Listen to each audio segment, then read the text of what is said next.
Welcome, everybody. It's kind of weird because it's evening now. How is everybody doing this lovely Wednesday evening?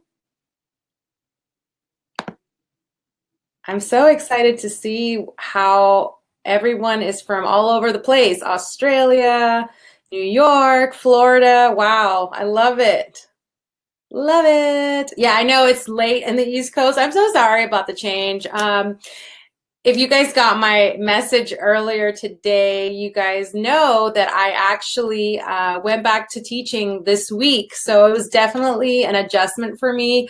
A lot of people are asking me why in the world did I go back? And honestly, it was more just of a commitment that I made to myself and my students. I felt really guilty about abandoning them for so long. So I really wanted to go back and just wrap the year up with them.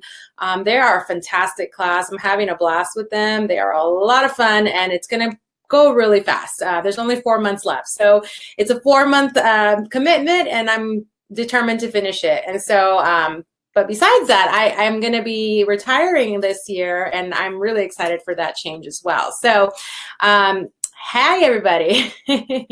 Hopefully everything is good. You guys can hear me, see me, everything's okay so that we can get started. Perfect. Awesome. Oh my goodness.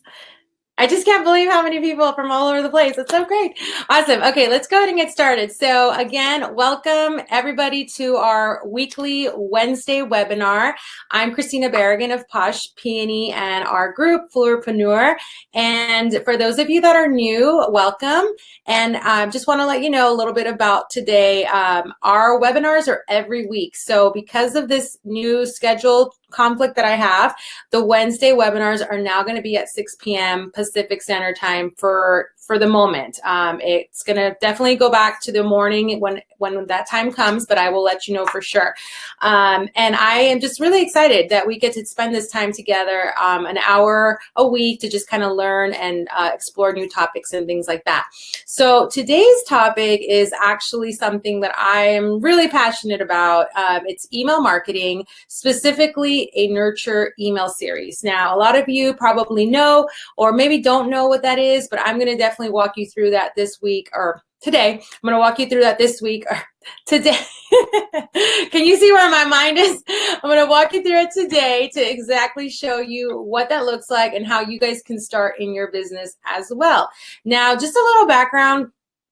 So I have been teaching full-time for 13 years. I have also been running this business for 13 years. So I started both of them hand in hand, and to say the least, I mean, it was a juggling act. And let me know in the chat. I mean, give me a number 2 in the chat if you guys can relate to that. If you're currently working a 9 to 5 or you have a full-time job aside from your business, let me know in the chat with the number 2 if you guys can agree with that or can relate to that. So I did this. I've been doing this for 13 years, and I learned really quickly that I could not do them both, and the momentum I had was crazy. You know, I mean, back then I was so young, and so I had all the energy in the world, but now that I'm, you know, I have 13 years in, I have a baby, I have a husband, it's just really hard, and things have really changed in terms of the hustle in the business anyway. So it's not what it used to be, but besides that, I learned really early on that I had to implement systems in my business in order to be able to effectively run them both simultaneously, and also just to really give myself a break and not have so much overload and burnout in the end. So one of the biggest things that I did in my business, and I know that's the title of this presentation, but honestly, this is one of the biggest things that I did for my business 7 years ago, and I will never regret it, was start email marketing. And what I mean by that is I started building my list. I started using email as a means of communication with all of my clients, no matter what kind of client they were. And I implemented a nurture series in whenever I was marketing to them. So if I would get a new lead, I would it would automatically trigger a nurture, or you can call it a welcome series, onboarding series, whatever you want to do. I like the word nurture because it's just kind of like motherly, like you're nurturing somebody. I think it's just me as a teacher, that's kind of the word that I gravitate towards. But that's basically what it is. You're teaching them to do something. You're educating, you're doing a lot of different things in the series to get these people to get to know you, right? So I'm going to dive into the presentation in a little bit to exactly narrate how this goes and how I use it in my business and how you guys can get started. So I do see a lot of a lot of twos in the chat. Oh, Dawn's a teacher. Yay. So you totally understand what I'm going through. I literally had to run to my house today. So, oh my goodness. Awesome. Yeah. So it's a lot of work, and it's just, whatever that other full-time job may be, even if it's, some people are saying grandkids, children, even having kids at home is a full-time job in itself. Like, as a new mother, I can like relate to that too. And it's so hard. It's been really difficult. So now, it's implementing these systems. And even this nurture series, I hope you guys all do it, because it's going to make such a huge difference in your business. Okay, so let me go ahead and load up my slides. I love slides. Just keeps me on track. Okay, so you guys can see this. Perfect. All right, so the nurture series, like I said, and just my friendly little reminder as usual to increase your viewing experience. Definitely try to focus on the topic and the content, and silence your phones and close your tabs and all that amazing stuff that I always tell you, just to really be an active listener so that you can participate also in the conversation in the chat, because this is the opportunity that you guys get to actually ask the questions you may be thinking, or maybe you're not sure of. This is the opportunity. I don't always get to it in the Facebook group, but I welcome you to take the conversation over there as well. All right, and if you do have a question, please type it in the chat. I will be doing my best to monitor questions throughout the presentation. Okay, so my biggest thing I want to ask you guys in the poll, because I love polls, I want to ask you guys, who is currently building a list?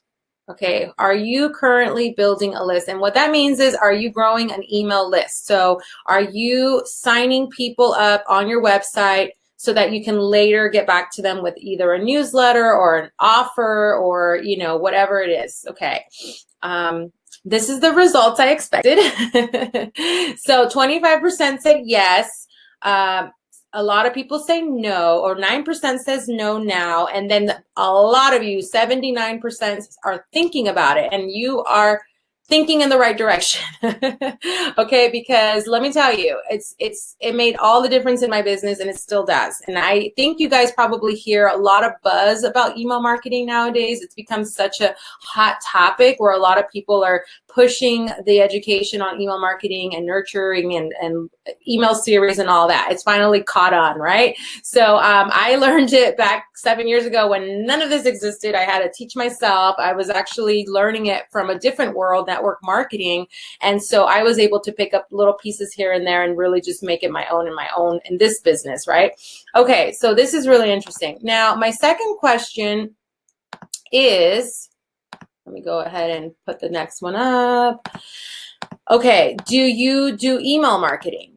So maybe you're not building a list, but maybe you send out, well, what I mean by building a list, you're strategically building a list. Maybe not, but you probably have like a list that you acquired somewhere, like a bridal show or something, and you send out an email about a promotion, or maybe you send out a monthly newsletter or something like that. So email marketing, 22 say yes, 11% say no, and 67 say I'm thinking about it. Okay, good. So I'm not surprised, honestly. I think this is great though, because there's always room to grow and change.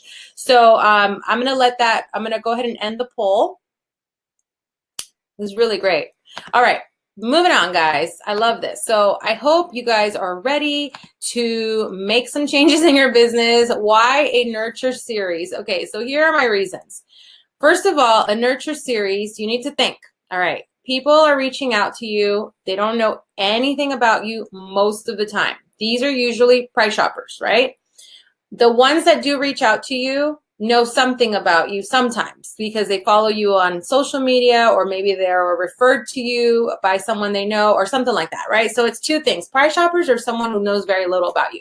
So a nurture series really does give you the opportunity to start talking about yourself, right? Introduce yourself, tell them about you, tell them about your business, tell them about, showcase your work and your services. It gives you the opportunity to educate. It gives you the opportunity to establish KLT, which I'll go over in a minute, and give call to action. And lastly, all of these things put together allow you to qualify your leads, okay? And this is really, I think, the most important thing here, because if you don't qualify your leads from the beginning, you're just wasting time, okay? You're wasting your time in reaching out. You're wasting time in sending out proposals and sending out whatever it is you do, and it takes lots of hours of your time. Emails, calls, all of that can be a waste of time if you're not qualifying your leads. All right, so let me go ahead and get started. First of all, if you're going to jump into this right away, here are a few things you need to know about setting up, growing a list and setting up email marketing. So first of all, you need to have a lead capture. And what that means is somewhere on your website or social media or anywhere that somebody can click into to provide you with their email address and their name. So you're capturing these leads. So for me, I love HoneyBook. You guys already know this. I use the contact form in HoneyBook, which is on my website right now. So when somebody goes to my website, they can see my contact form on there. They fill it out, and they go ahead and put all their details, and I get notified right away, and they get thrown into my email marketing campaign, which sends my welcome series to them. I know that was a lot to swallow, but that's how it works.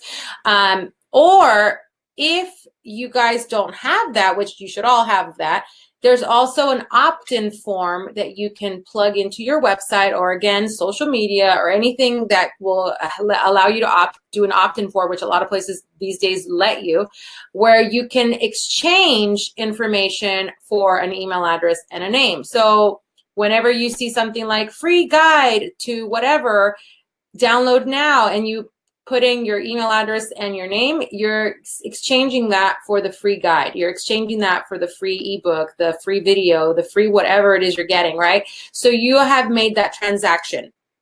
Okay, so this is how you capture those emails. This is how you're going to grow your list, okay? Okay, that's just like one big chunk. The next big chunk is the email marketing aspect. So you need to be signed up to an email marketing platform. There's several out there, but I personally love ConvertKit. And without getting super detailed into why I love ConvertKit, let me just say it is the best one out there. And the reason I say that is because I have invested 7 years of email marketing into another platform, and it just didn't add up. You know, like in the end, I was getting charged a lot more money for multiple email addresses that were the same email address, by the way. And I'm just going to say who it is: MailChimp. Okay, MailChimp did not work for me.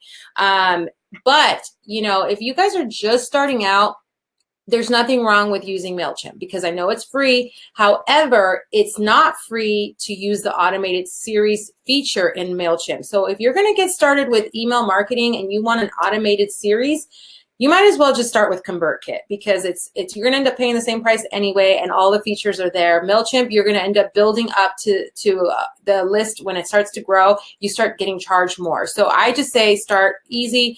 If it's still over your head, then just start with MailChimp, because it's very user friendly, and that's one thing I did like about it. But ConvertKit does the job, and I love it. There's just a lot of features. But anyway, okay, once you get that going in the email marketing platform, that's where you're going to be able to set up your list, your forms, everything. And that's what makes it super, super duper easy to start building the list, okay? Now, an automated series is a feature in your email marketing platform that allows you to automate emails. So they're triggered as soon as they opt in, it triggers that series. It sends it out. You don't have to do anything. It does it on its own. And that's probably the biggest thing, okay? Because if you are manually trying to do this, you're probably not being consistent, and you're not on target in terms of how this works. So an automated series is a series of 5 to 7 emails and nowadays videos. And little secret, I am going to actually transition from emails to videos because I think videos are just so much more powerful and they convert much better anyway. I think people have an easier time connecting with someone when they actually can see them. So I'm actually going to be working on that pretty soon. But for now, if you just want to start with emails or you're not comfortable on camera, then definitely start with an email series of 5 to 7 emails. Okay.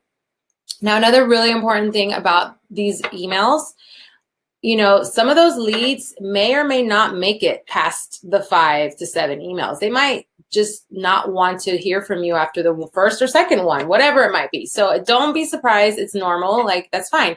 But you do have to give them an option to opt out. So if they don't want to opt out, usually the emails at the very bottom will include an opt-out link, and you're all set. You don't need to worry about that. But to me, I like when people opt out because that means I don't have to waste my time, right? Am I right? So when they opt out, that just tells me they weren't my client, that we weren't going to be a good fit anyway, and I'm okay with that. But the people that do make it through the entire series, they're getting to know you and all of the different things that I'm going to go over in a minute. But not only that, it gives you the opportunity to finally give them that call to action. All right, any questions with this? I know it's a lot to chew, but I needed to say it because then I wanted you guys to be clear on what the work behind the email series that has to happen first. Okay, so let's see. What do I mean by qualifying my leads? So qualifying means making sure that they're a good fit for you. Okay, so I'm going to go over that in a little more detail, but you're going to definitely want to be able to do that with, this is the sole purpose of a nurture series. Can you segment a list? Yes. ConvertKit has so many different things you can do. You can segment, you can tag, you can do a lot more than what MailChimp can do. And if you guys want, if you're already in the Fleurpreneur Facebook group, I've posted the link for a free trial of ConvertKit. ConvertKit does not give free trials. Like, you have to just go in there, sign up, and pay like right away. So if you guys want to try ConvertKit, please go to the Facebook group. I've posted it several times. Maybe you can search ConvertKit, it'll come up. But if not, I'll go ahead and email the link to all of you anyway. Just click on the link and you guys will get a free trial. Trust me, you're going to want to try it because you're going to love it. So if not, then you can try any other service that you might feel more comfortable with. Okay, moving on. So the introduction. So in the introduction portion of your email series, you definitely want to talk about, you want to start with who are you? Who are you? What is your name? What do you do? What is your role? This is the opportunity to really just establish your relationship with them. Okay, so if you get a lead and you just say, hey, like, great to hear you. Congratulations. When can we meet? That is just really cut and dry. It's not going to do anything. It turns people off sometimes, but I think the most important thing is that it's not a natural way to talk to somebody. So when you meet someone for the first time, you're not pitching them, are you? No, you're getting to know them. So this is the opportunity for you to really just talk about who you are, what you do, that kind of thing. Realistically, you want to just share your story. And when you start building that scenario in the email, it's going to create a lot more connection with the people that are reaching out to you. So if you're going to share stories or scenarios that maybe relate to something that you want to talk about and educate your clients on, then this is a perfect opportunity to do that. For me, sharing the story, my story on how I got started in this business always resonates with whoever's reading the email because they can really resonate with me, you know, struggling to balance a 9-to-5 and a teaching career, or a teaching career and a business. And then me being super young at that time. And then also my mom starting the business and me, you know, they make that connection that we have that relationship with my mom and that kind of thing. So it's really nice. I do get a lot of replies and asking me further questions about the story. So it's really nice. Give interesting facts. So this is where you might want to throw in, oh, I love Starbucks. Oh, I love pizza, or whatever. You know, it's that just that connection you're trying to build, and again, to resonate with them. And most importantly, showcase your personality. This is where you can really shine. You don't want to sound like a robot. You want to definitely write the way you speak, use words that you normally use, but definitely don't come off fake because a lot of people can read right through that. And if it doesn't really sound like you, then you shouldn't be putting it out there. It definitely should be you, and just kind of focus on the words and terminology and just the way you talk. Okay. All right. Any questions with the introduction? And by all means, like, these are concise emails. They don't have to be paragraphs because no one can read through paragraphs these days. They're just really short and simple little emails that are going to get their attention and learn more about you. All right, let me move on to your business. So in the next email, you're going to want to talk about your business as well. So maybe if you don't do it in the first one, you can touch on it on the first one, but you want to get more in detail on the second one for sure. So you're going to want to share the story of your business. How did that come about? How many years have you been in business? Because I think that is going to qualify you for them. If they know you've been in business for more than 5 years, then chances are they're going to have a little more trust in you. If you told them you started your business 2 months ago, then they might be a little leery about that. So you might want to just, decide what you want to tell them and whatever, right? So it's really just an opportunity to showcase how long you've been in business and your expertise. Your specialty. So if you are specializing in budget weddings or luxury weddings or rustic weddings, those types of things, definitely let them know because they might not know that. They maybe haven't researched you yet. If it's not on your website, this is a great opportunity to let them know. Also talk about who you serve. What is your ideal client? And you're not going to tell them my ideal client is this. You're just going to say we specialize in serving brides who are up to trend or I don't know, on value, love flowers or something of that nature. We specialize in brides who really love to have a unique twist to their event. I don't know. So you really have to just kind of decide what that is, because if you are attracting those brides and you say this in an email that goes out to them, they're going to connect with you right away because they're going to say, oh, she knows me, she gets me, I want to, or he wants to work, they want to work with me, or I'm going to want to work with them. Okay, what are you known for? So if there is a unique selling factor that you have, you definitely want to make that known. Okay, so if you're known for ginormous tablescapes or flower walls or chandeliers, or I don't know, these are things you might want to throw in there. You could say, oh, we're known for our, attention to detail. We're known for our gigantic floral installations. We're known as the whatever floral designer of this venue, So I know all of you have different qualifications, but this is definitely the place to make it known because you want to be able to stand out amongst the rest, right? And again, how are you unique? Same thing. You want to stand out, so tell them why you should be the one that they should pick, or why are you among the rest the one that's going to stand out? Any questions about your business? All right. Okay, so showcase. We want to showcase our business as well. And there's different ways you can do this. On the next email, you can share photographs of work you've done. You can link to a blog post that talks about XYZ or shows a feature that you've been featured on a blog or something of that sort. Maybe sharing awards that you recently won. There's a lot of awards that are going around right now for like best wedding, that kind of thing. That would be a really great thing to include. Or even just a link to reviews. I mean, to me, I actually just added a link to my reviews on my highlights in Instagram. So when they click the highlights that says reviews, they can actually read some reviews that I've posted in my social media. So it's really a nice call to action for them to read what other people are saying about you. It just highlights you as a professional and your skills. Okay, educate. And I think this is like the meat of the whole thing.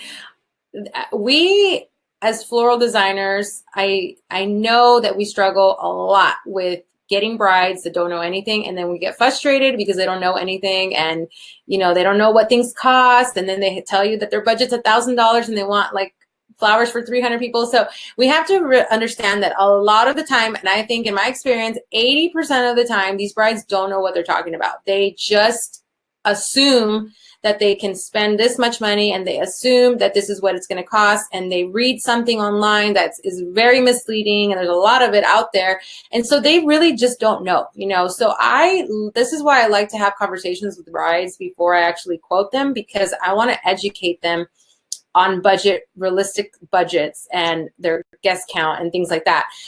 But how about doing that simultaneously through an email series where you don't have to say all of this information. You can just provide it in an email, right? So this is the biggest thing that has changed for me, that I can say all of those things informally in an email. And by the time that I actually have the conversation with this lead, they've already read my emails and they know what I'm talking about. So they understand the language, you know what I mean? And they understand my point of view. So educating them in these email series, providing tips, sharing insights about your work, probably, you know, maybe like best practices, things like that. Illustrate scenarios, good and bad. So you can maybe illustrate the scenario if, you know, your aunt does the flowers, and I'm not saying the aunt is not skilled or anything, but let's just say they aren't. Or if you try to do your own wedding flowers the night before your wedding, that's a scenario that you can illustrate. It's like a fear-driven scenario. Is really great because it's true sometimes, most of the time, right? So we want to be able to illustrate those things so that we can kind of hone in on their biggest fears that they want to avoid for the big day. You can also talk about budgets and pricing. I think this is the biggest one. This is the biggest one where you need to educate on what realistically they can afford and what they can hopefully budget for if they want to aspire to something greater, right? So that this one right here in my email series has been super game changer. I mean, I don't have to really have that discussion anymore because they'll understand by the time we talk. You can offer suggestions. So, you know, maybe you can, one of the emails can be about reusing your wedding flowers when they get married in the same place as the reception. So maybe you can say, oh, you know, this is something that can definitely cut down on costs, and it's really nice because you could have lots of flowers in the ceremony and then we can throw them over at the reception. I mean, that's just a suggestion. You don't have to always say it, but they'll appreciate that expertise. And finally, this is a good one, give away free resources. So if you have a budget calculator or a spreadsheet or a checklist or a video or something that's going to help them make more educational decisions, or educated decisions, I should say, give it to them. You know, give them a link to download it, give them a link to view the video, give them a link to whatever. So this has been really great because I have been able to offer a design guide that's actually in my website.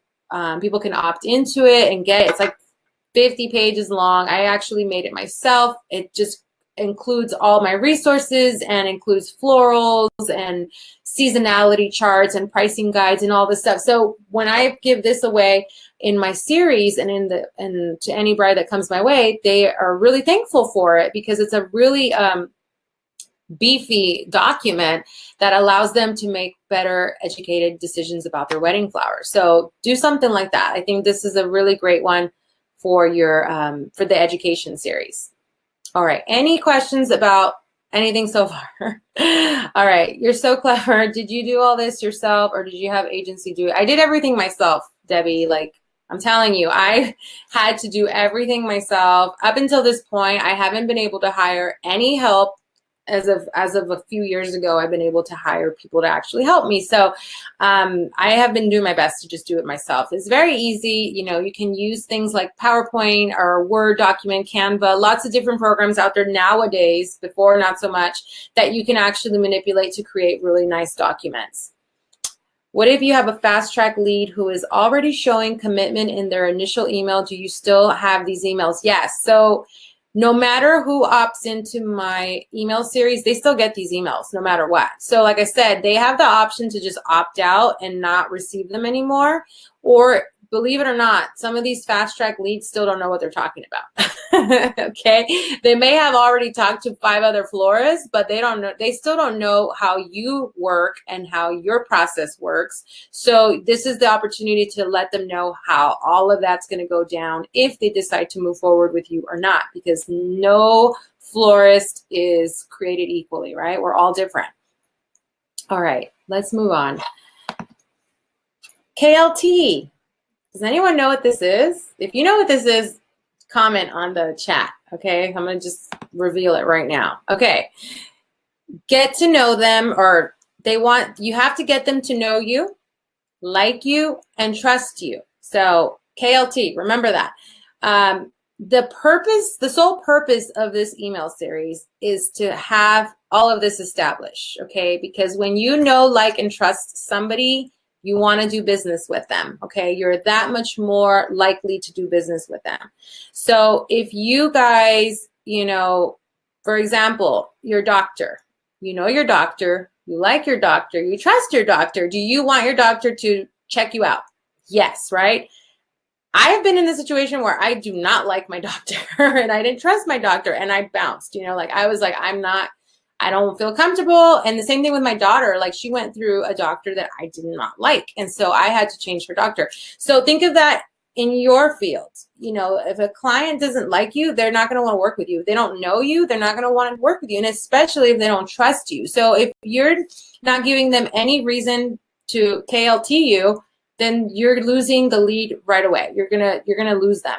And this is also another thing to consider in social media. You want to build your social media following and your presence on social media so people can KLT, okay? That is the whole point of this.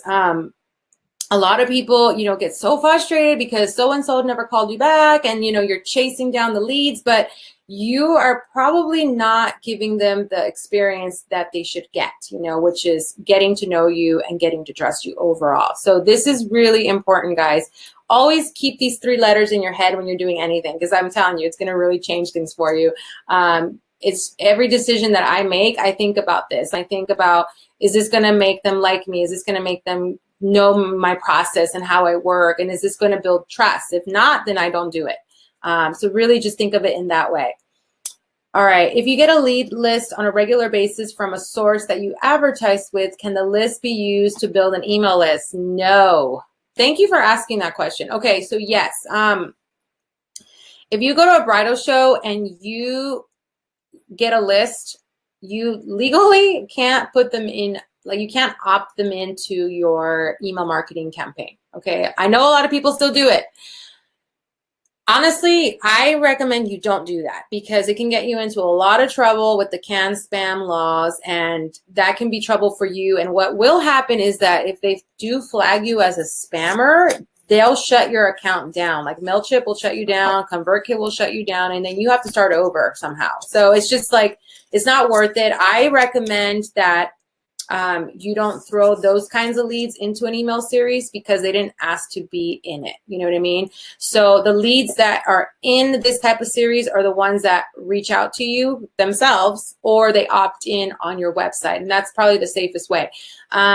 Those ones that you get, I would just email them one blast and that's it. You know, that's it. Don't bother them any further. You can invite them to opt into your email series. That's a good way of doing it too, because then it's on them.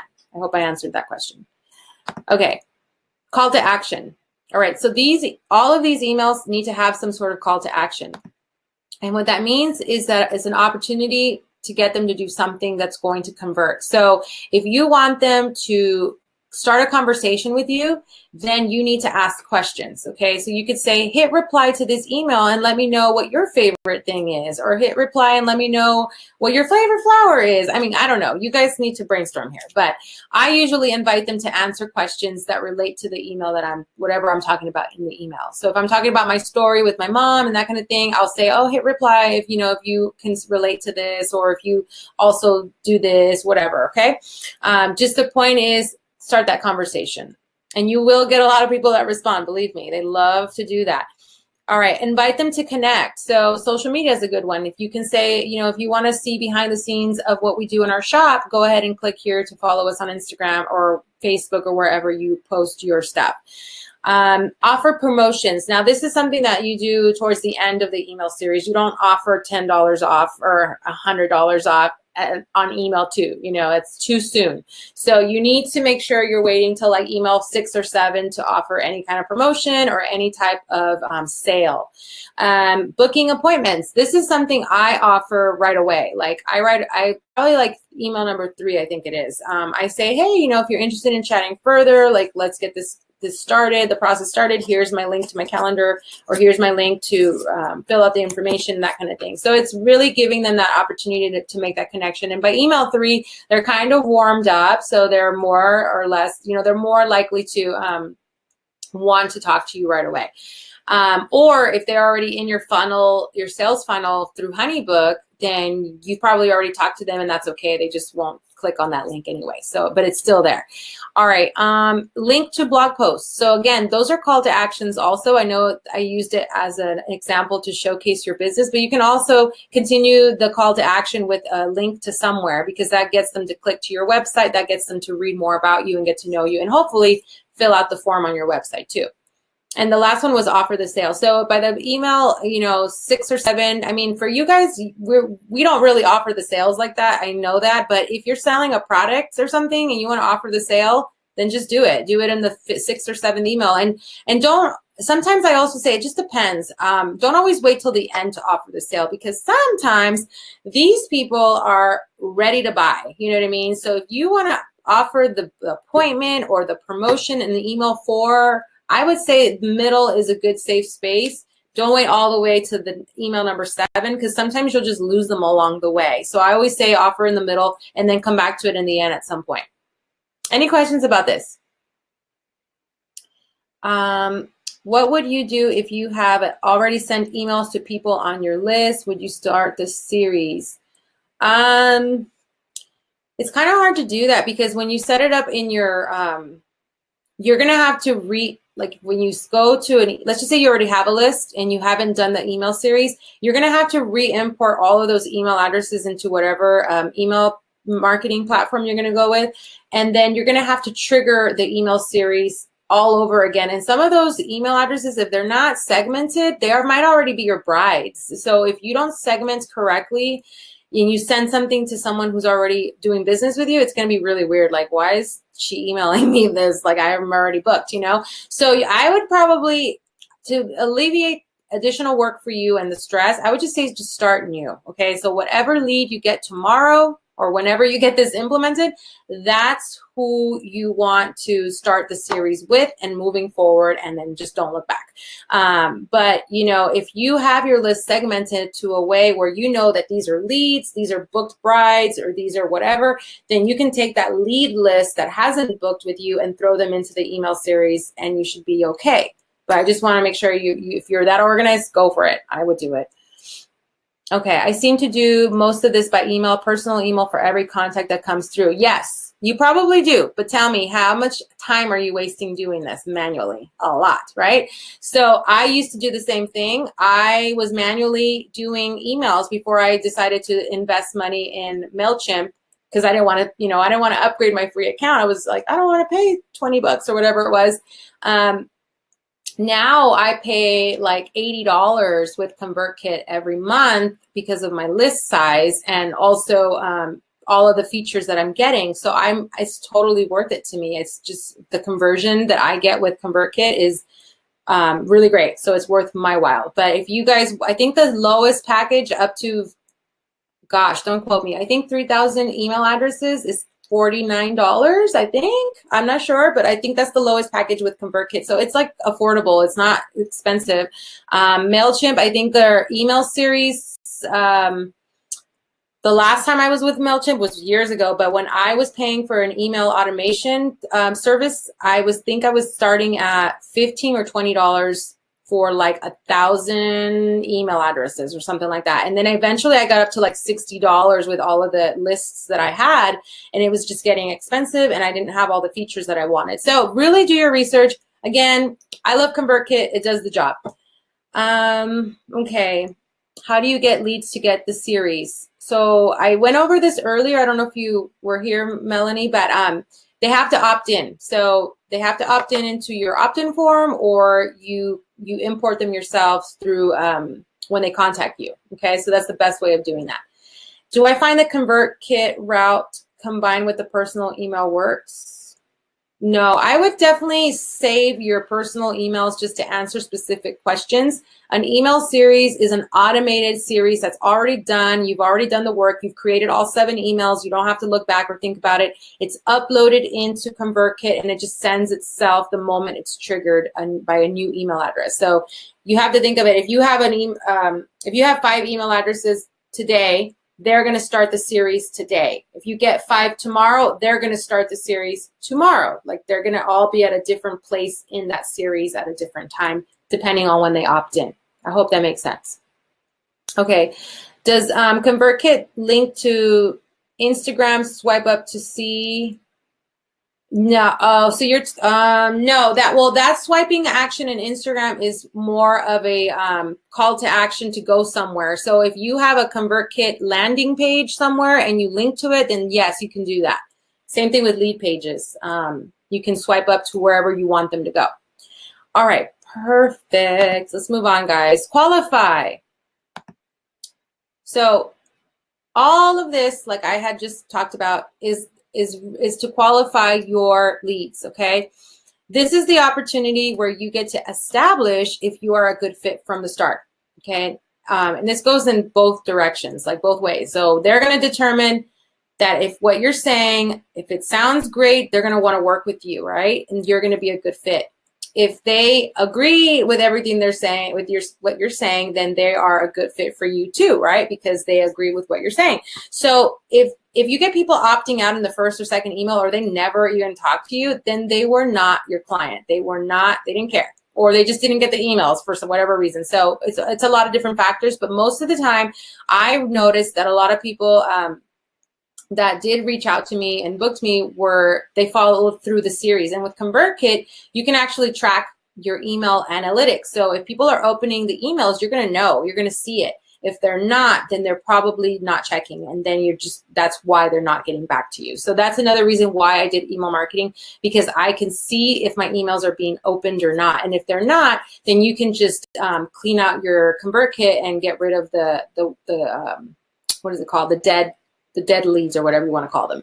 Okay, so this again allows you to figure out if the budget's going to work. So if you're educating them about your budgets and your pricing minimums and all of that in your email series, then they're going to know and continue on. Again, if they like what they hear, they're going to reach out and they're going to be able to connect with you in that sense, where maybe they're getting a little more background information on what things cost, versus contacting you from the get-go and saying their budget's $500 and they have 200 people. Like, they don't know what they're talking about, you know? So this is the opportunity to educate and to figure out if this budget is going to work for you and for them.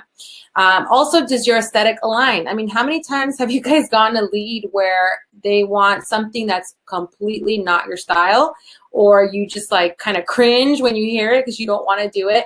I've gotten lots of those. And so when I hear that right away, I don't even bother. Like, I'll say, you know, they'll continue getting the email series, but if they reach out and want an appointment, I usually, if they're so stuck on their ways, I just don't do it. If their budget is so stuck on their ways and I don't do it, I refer it out to somebody who was more willing to do that. And can you serve them well? Like, do you feel that you're going to not only, I mean, budget and aesthetic is one thing, but do you actually like the person? For me, I have to have, budget has to work, the aesthetic has to be there, and I also have to like the person. So all of that could be there, and I can hate the person, or not hate, I hate to use that word, but maybe we don't connect or we don't mesh well. Like, it's just, sometimes I get brides that I just can't see myself working months with, you know, and I've been so thankful not to get brides like that anymore. But in the beginning, like, I was just like, oh my God, like, I don't want to work with her, you know, or him or whatever. Sometimes it's the groom. I'm not going to lie. I got a crazy groom once, but yeah, so this is all why you're doing this. You're qualifying. You're trying to figure out if it's going to work for you and if it's going to work for them. And do they value your services? So the people that stick through it and they reach out to you, they value you. They like you. They want to do business with you. And will they trust you? Yes. Usually, I mean, they can't fully trust you in 7 emails, but it's a good start, right? It breaks that ice. It gets the relationship, everything started, and then you guys, when you finally hop on the phone, like, you guys kind of know each other, and it's great. So it's really, really, really fantastic. And lastly, like I mentioned, refer them. So if this is not working for you, then I just say, do yourself a favor and them a favor, just refer it out. And I love referring business to people that I love and trust, because I know they're in good hands and it's going to be a better fit for them. You know, if it's not for me, it could be for somebody else. And that's just the bottom line. And I think we should all be doing that. I think we should all be referring things out when we don't feel like they're a good fit for us. Why do something that you don't love or feel excited about? You're just going to burn yourself out. Okay. I think that was it. Yes. Oh my goodness. Perfect. Okay. So this is the contact information. If you guys have any further questions about this, please feel free to reach out. More than happy to clarify, but also I like to take this conversation over to Facebook. So that's the best way to answer me questions, because I don't always get to emails. But I'm going to be putting that in the next, in the next couple, the next hour or so. I'm going to put it over on Facebook, and you guys can go over and comment and put a testimonial if you can, because I love to read feedback also. And also, I do apologize, but the checklist that I promised for today is not quite ready. But I will be sending that out by tonight to the people that are on here live and the replayers. So, so sorry. Please bear with me. I have a full-time job now. So, but I do want to take the time to show you two different things and also answer any other questions that you may have at the moment. So, first thing first, let me go ahead and get out of here really quick. Hey again. Okay. So the first thing I want to definitely encourage you to do is definitely, if you guys are not already part of the Facebook group, please click right here on the link and head on over to the Facebook group. I mentioned, every time I mention this, I want to preface this.